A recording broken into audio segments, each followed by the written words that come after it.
Mga ka-GGT, tunghayan yung kwento na to. Nangyari ito sa aming paaralan. Habang hapon na, pauwi ng mga estudyante, kami ay naiwan pa sa classroom dahil kami ang na-assign na maging cleaners sa linggo na ito. At natapos na naming linisin ang classroom at tumambay kami sa likuran ng aming classroom. Ngunit may naririnig kaming busis ng isa naming kasama. At pinuntahan namin ang aming classroom. Ngunit walang tao.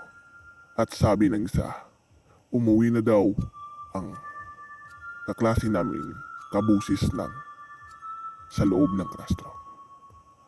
At sinaraduhan na lang namin ang classroom at umuwi na rin kami. Hanggang ngayon, di ko pa rin malilimutan ang karanasan na yun.